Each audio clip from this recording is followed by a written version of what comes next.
How many gardeners in here? How many plant flowers, plant fruits, vegetables, different things, take what they grow and sometimes make it part of your salads and things that you eat? No, just the adorning of the flowers. So think about it. When you take the seeds that you're going to plant in your garden, do you just kind of ho-humly walk into the backyard, just kind of fix the soil, put the seeds down there, cover them up, put a little water on them, walk back into the house and leave them until they're ready to be picked and eaten or whatever else? No. Imagine what would happen to your garden if that's the way you treated it. Okay? So you know, as well as I know, that if you're a garden, have a green thumb, which I do not, but I can certainly appreciate the beauty and the enjoyment of food that is grown naturally by individuals who bring it to the table and delight in sharing it with me. And the flowers that grow in the garden, the roses on the bushes that you can clip and cut and bring into the house and enjoy so much. And when you bring them into the house and you set them on the table, you delight in what you see before you. Now, you delight in it for many reasons. First of all, you delight in it because of the beauty that it has. And if you're eating it, you delight in it because of the enjoyment that it brings you when you eat it, knowing that you had something to do with bringing it to the table. You delight in it because you participated in it. You had something to do with bringing it to fruition. In the song that Michael sings, this is the chorus. So alive, astounded by the majesty I see. So alive, awake to all that's possible in me.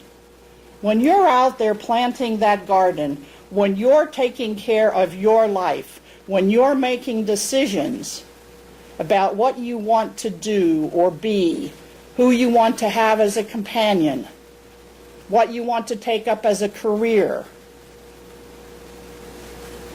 how you want to treat your body in relationship to your health and well-being. You must find yourself, you must put yourself into the space of feeling alive in order to do it properly so that it thrives. Aliveness, thriveness, they kind of rhyme and go together. So become alive to the magic.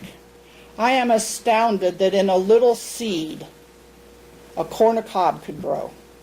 Corn on the cob could grow. All the magnificent things that we eat, when we sit down to eat them, if we look at them, whether we grew them or not, we have got to delight in the majesty and the mystery of how a little seed transformed itself with something inside of it already contained there to expand it into the magnificence of what it is that you see in the beauty of a flower or what it is that you taste in the fruits or the vegetables you eat. And think about it, that same magnificence, that same mystery, that same magical aspect lives within each one of us. So to enable ourselves to be able to live the dreams that we have, to reap what we sow, to create the garden of our life, we have got to have the aliveness to it and then discover that our life is so much more than what it seems. The majority of us in here, if not all of us, have lived a full, rich life. Now, I use the word rich kind of loosely. Individually, we're the only ones that can reflect upon our lives and determine if we lived it richly. And in reflection as we were living it, not to say that our life is complete, but we still have so much more of our life to live. If it wasn't lived in the richness and the fullness and the potential and possibility of what we could do with it, be, have, succeed, etc., we still have the opportunity. Okay? We can no longer put our heads down and move forward automatically without having the awareness of what life has the potential to bring us. And it all lies within us. So I just cannot be content to just survive. I have felt like that many times in my life, that I'm just trotting along, doing everything on a routine basis. One day leads to the next. What day of the week is it? Because I'm doing the same thing that I did yesterday. Just surviving, just being alive.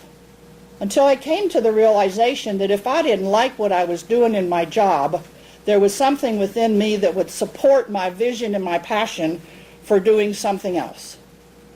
And that I had the potential and the power to allow it to occur. Now, allow it to occur took some responsibility on my part to do what was necessary, to learn many things. And so the last phrase says, I'm a part of something infinite and free. We are told through the teachings of the science of mind that the universe is there to support us. That whatever it is that we so desire, recognizing that as we believe that it is so, we can aspire and move to it. So today I want to move through 10 possibilities of things that will help you reap what you sow. And how does your garden grow? Your garden of life grows when you are alive to the possibilities. That's the first thing. Acknowledge to yourself. If you don't feel alive today or in your life right now, then I encourage you to take a moment, to pause, to reflect, to find what it is that will touch some aspect of you, that will bring that aliveness out in you, so that the fullness of the potential and the possibility within you can be made manifest. Because it's there. It is absolutely there. Talking about being alive and growing and thriving, I was reading some articles about a scientist who was doing some experiments. And it was an experiment with plants. And they took plants of similar nature into 3 different rooms. And in the first room, the scientist played music. And the music that they played was just the same tone, the same song, a regimentation, I imagine, of songs and tones and that continuously for 8 hours. In the second room, various songs were played, but they were played intermittently, and they were only played for shorter periods of time. 2 hours of music, 2 hours of silence. 2 hours of music, 2 hours of silence. In the third room, the plants were placed, but there was no music at all. After 5 days, they found that the plants in the first room began to wilt. They began to shrivel up, whereas the plants in the second and third room were thriving, but the plants in the second room were thriving much more than even the plants in the third room. Within 14 days, the plants in the first room had completely died. Now in the 40s, maybe you're familiar with the Muzak company. So we all know about Muzak, and we still walk into doctors' offices and there's still music playing. And so I don't know if it's Muzak that still produces it, but the Muzak Corporation ran a test in a factory of employees. And in one part of the factory, they played the music continually. And they found that at the end of the day, the employees were fatigued and less productive. In the second room where they played the music, they played it off and on, and they found out that the employees were more alert and more productive when the music was played intermittently. Now we see that the impact that music has on our life. We see that it's possible to recognize that given similar structures, things applied to them, like music or sound or voice or whatever, has a different impact and will affect it positively or negatively. The third test that was run, there were several chambers where rock music was put into one chamber with some plants, and then the second chamber, plants were put, and the music that was played was kind of classical and a mixture of, moderate and light music and whatever. In the first 5 days, the music in the rock, the plants in the rock, the plants that were impacted by the rock music began to shrivel and bend away from the music. The stems of the plants were thin, and the branches off of them did not grow very strong with leaves on them. In the second area where the plants were placed with the mixture of music and the classical music in that, it was found that the plants thrived, they grew very rich and continued to expand, were very green, and they leaned toward the music. In 14 days, the plants in the rock music room were on the verge of dying.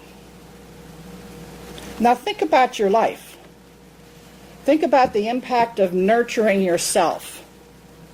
Okay, what it takes for you to feel nurtured in the busyness and the activity of your life growing. If you're going, impacted by all the sounds around you, the traffic that you're in all day long, the people that you're surrounded with, can you see how that might negatively impact your potential to expand and grow? It makes you want to wither and crawl into a corner. But if you balance yourself, which is the second thing under, not the second, but when you find that you take time for yourself and you pull back, then you'll find that you have more time to feel alive and to grow. The second point that I make is you dream and believe you can achieve. It'll be the third point that'll talk about the growth process. When you're dreaming, we're right in the midst of this Prosperity Plus class, and we're looking at a vision for our life.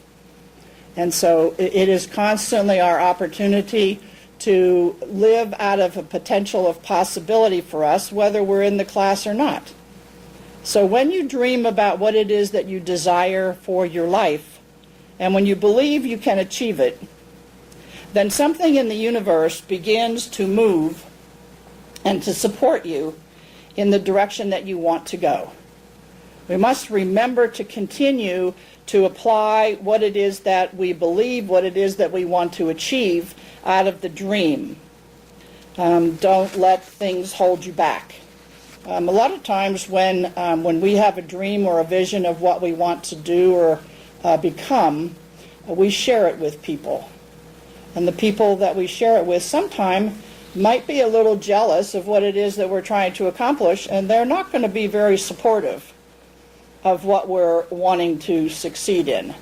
And so we have to be very careful when we make changes in our life, when we're looking to share our expressions with individuals. We must make sure that we're sharing them with people who have our best interest in mind, that they support us in what we're wanting to do. Otherwise, we might find it very easy to regress from what it is that we're wanting to focus upon to change our life.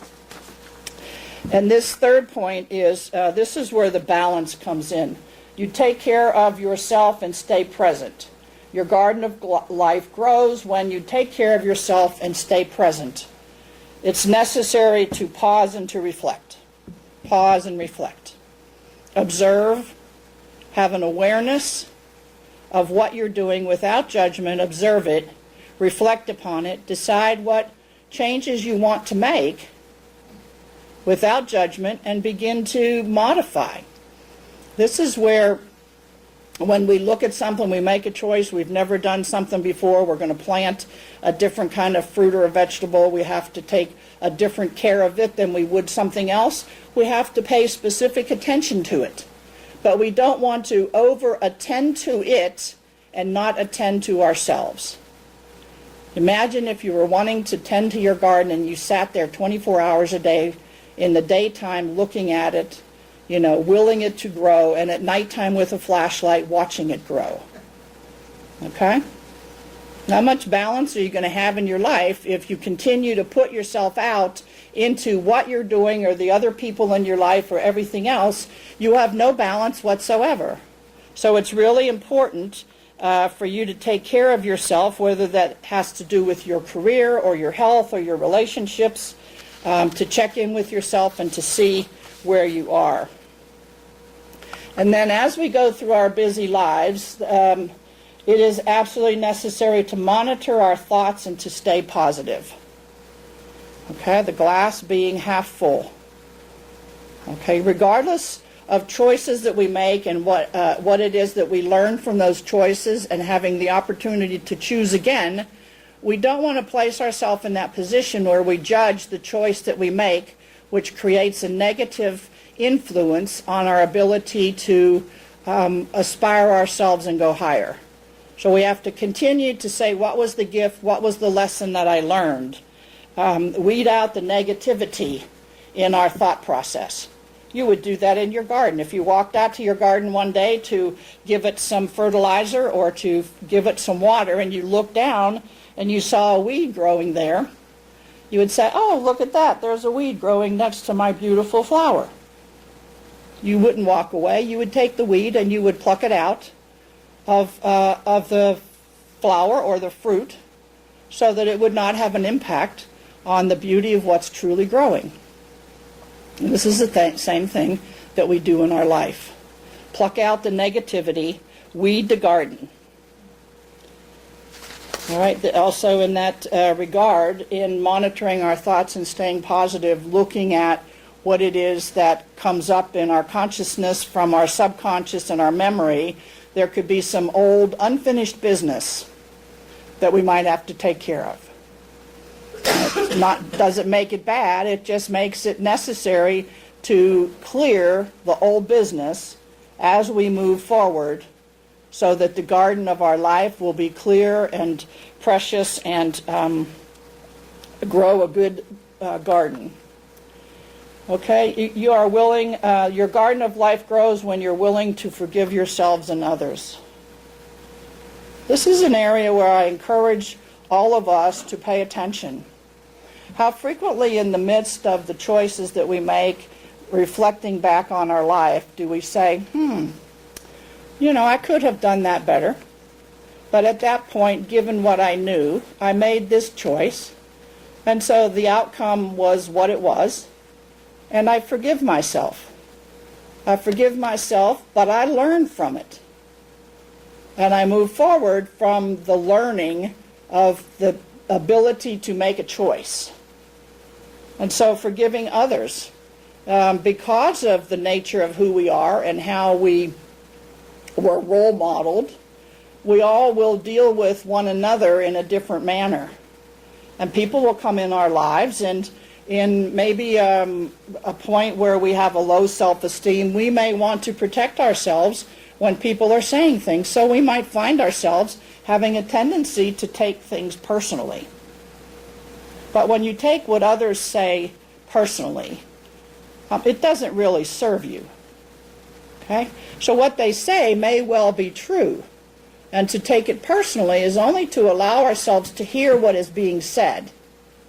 And then to reflect on, well, what's mine to do? Can I make a choice here that will improve my life and grow it to a greater degree of evolution? Or do I feel like I need and want to continue along the same path that I'm choosing right now? Knowing that we're at choice, we can make that decision for ourselves. And here it is. You're willing to learn from your choices. This has got to be a part of what we do in life. Learn from our choices. If we continue to do, it was Einstein who said, if we continue to do the same thing in the same way, expecting different results, that's the definition of insanity. Okay? So make a choice, do something different, test out the process of experiencing your life differently. Everyone is going to make mistakes along our life expression. And it's nothing to crawl into a hole about, and it's nothing to, go to pieces over, but it is something to reflect upon, reflect and make a difference. So I found this cartoon, and I don't think you can read way back there. This is Hagar. And Hagar says to the doctor, "Doctor, what is wrong with me?" And the doctor says, "You eat too much, you drink too much, you're short of breath, you don't get enough sleep, you don't exercise, you have bad knees and a bad back, you need glasses, your hearing is bad, you have a sinus condition, your hair is dirty and oily, and you have dandruff." And Hagar says, "Is there a pill I can take for that?" Quick fix. I know that many times in my life I have wished that there would be a quick fix for circumstances that I was dealing with. And when I reflected upon it, I knew I was at choice to stay a victim to my circumstances or to make a different choice so that I could deal with the condition and have something different appear and show up in my life. Was it always easy? No, it might not always have appeared easy. But when you actually do the work and you affirm to yourself that by doing the work you believe that something greater is going to happen, then something greater will happen. And number 7, you must follow your heart. We've talked about before that when we're in the midst of growing up and making choices and decisions, many people have done their darndest to try to influence us because they really thought they knew what was best for us because we were too young to know for ourselves what was good for us. And if we continued to do that as we were growing up and evolving now to the point where we are, we lose an aspect of ourselves in not knowing truly who we are. So by recognizing who we are and that we're always at choice and we have the responsibility, then when we go to that heart space and we come from love, when we come from love and make choice and decisions, when we embrace ourselves and embrace the possibilities, then life will usually evolve in a much smoother, softer, more elegant way. So it's really important for us to follow our heart and learn to listen to our heart. If we have protected our heart all of these years and hidden away without allowing ourselves to feel, it's going to be much more difficult. So to break through that barrier and to open our heart presence and to allow ourselves to feel has a magnificent positive influence on our life as we can allow that to occur. The next aspect says to do what makes you happy. Don't put something in your garden if you don't like it, if it won't make you happy. Don't put something in your life if it won't make you happy. If it means that you must do more and struggle with it in order to have something, it may not be the proper choice, because life is not meant to be a struggle. Life is meant to have us learn and grow and apply ourselves, but not in a way where we feel like it's a drudge in order to do it. Okay, so don't do something just to do it. Be sure it has purpose and that it fulfills you. Number 9 says, surround yourself with joy, beauty, peace, and love. In the midst of what's happening. See, we're dealing with circumstances all over the world, in our own backyard. Okay? It's not what happens to you, it's what you do with it. It's how we see it. It's how we reflect upon it. It's what we want to make of it. We can make a difference in our lives by just shifting the way that we see something. Now, it's not about being a Pollyanna to the circumstances and the conditions of your life. It is about witnessing that what is happening is what's happening, not deny it, but deny that that's our truth. It's not really our truth. We were created in order to express joy, beauty, love, and peace. And finally, number 10, remember that all that you need to do to succeed is within you. Constantly reminding ourselves what it is that empowers me lies within me. Stay on the inside of your consciousness, have the awareness within you, so that when you experience the external life that you live, you will come from the inside out instead of the outside in. If you do that, living from within, then your life will succeed. Your garden will grow, and you can tend to it with all of these attributes combined together.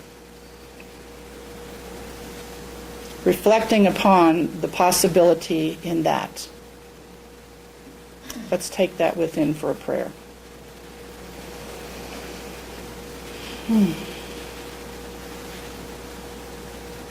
As I close my eyes and go into the silence, I have a visual of a garden and a life that is growing peacefully, harmoniously, joyously, and with great beauty. It's surrounded by love. It's uplifted in the light. It overflows in abundance and prosperity as my focus is on the possibilities and the positive aspects of what's possible. Because I know that there is only one life, there is only one mind, and that we are all indwelling individuals, creations within that one mind and that one heart. I know that there is limitless possibility with God and in God. And so this day and every day, knowing that we are at choice, we choose to allow our garden to grow, nurturing it with love, with the light, celebrating it, feeling alive and alert, and coming together to reap the most magnificent expressions that we are. How magnificent it is to be a part of the garden of life. And we do this together, joyously, harmoniously, lovingly, breathing deeply into our dedication to ourselves. We conclude by saying, and so it is.